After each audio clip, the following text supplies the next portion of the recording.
What's up, guys? Adam Hinkle here for Tactical Bassin. I had a viewer contact us about doing another topo video based on seasonal patterns for largemouth. So that's what this video is going to be. It's going to be a little bit tough for me to cover the entire country with this video just because my experience is primarily in the San Diego area. I fished a little bit in Northern California with Matt. I fished a couple times in Central California, a couple times in Nevada, Arizona, and once in Ohio. So my experience is primarily in the San Diego area, and our lakes are so unique here. We're pretty much fishing ponds compared to the rest of you guys in the country. Our lakes are tiny, and we have so much pressure on these lakes, and they're Florida strain largemouth as well. They're not northern, so they're not very aggressive. So feeding habits are going to be a little bit different than the rest of you guys in the country, but seasonal moving pattern, the way they move, it's going to be fairly similar, except for maybe the summer. Our fish like to move around a lot in the summer, from what I believe. So let's get started. Okay, so where I'm going to start here is about this time of year. We're in, it's May 31st, just going into June, and our fish are pretty much already spawned. This area here we talked about in the last video. You got a spawning flat here with the creek channel and this deep hump that comes out into deep water here. And these fish are going to start moving out from these spawning flats out into the deeper water. Over here is another spawning flat that we talked about. This is Grassy Bay. And they're going to start moving out of this shallower water out onto these points. A few of them are still going to stay in the grass here that's starting to grow up after spring. And let's see, this one we talked about as well. This is a point that runs way out to deep water, but it also leads back into these spawning coves over here. Down on this bank, they're going to come down this bank here and spawn in this area. Well, they're going to start to move out of these spawning coves and back out to this area. Now here in San Diego, actually throughout California, I don't know about the rest of the country, the steeper rocky banks is what these shad really like to spawn on. Especially banks with a lot of brush. But generally in San Diego here, they like these steeper rocky banks. You can tell here how they're steep because back in here, this is a spawning cove, and these interval lines are a little bit further apart. Here, they're really far apart. This is a little point that comes out. Back in here, they're pretty far apart again. So, for example of spawning areas for shad, these tight interval lines down this bank, these are real tight. This is a steep shoreline, and it's hard bottom. They're really going to like this area. So your spawners, when the bass are done spawning, they're going to move off of this area across over here and feed on the spawning shad.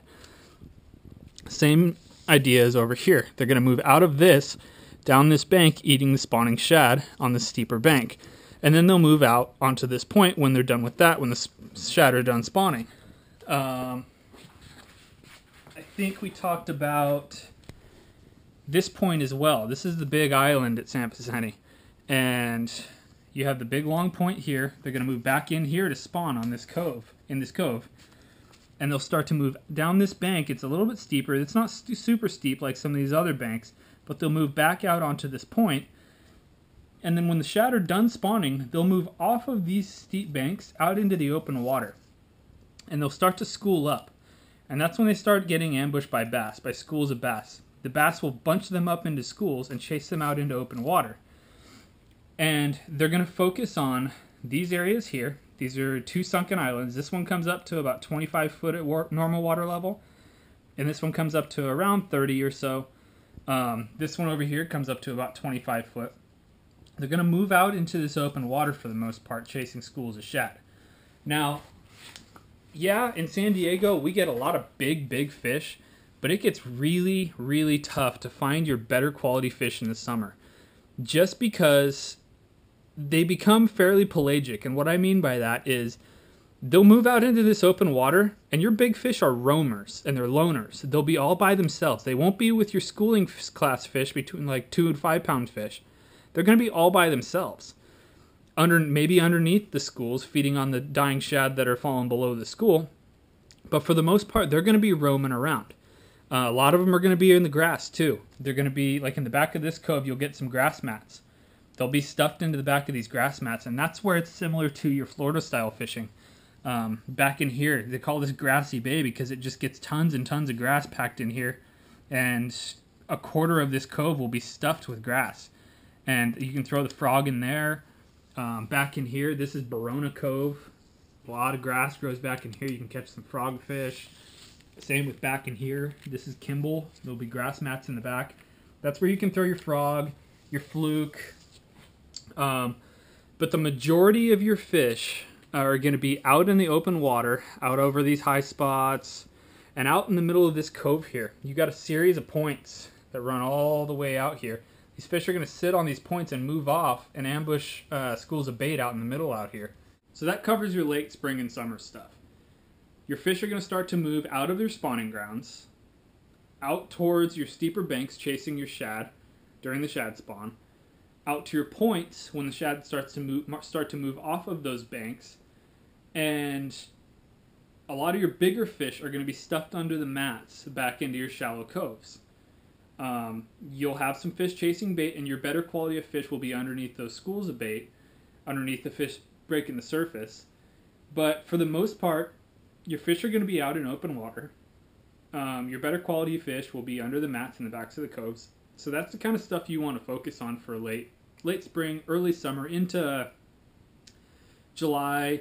August, they really start to move into the grass, really heavy.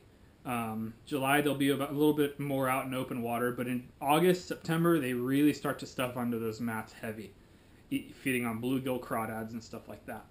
So next video, I'm going to focus on midsummer going into fall, and then I'll probably do another video fall into winter into early spring for the third video of this series. So hopefully you guys can use this.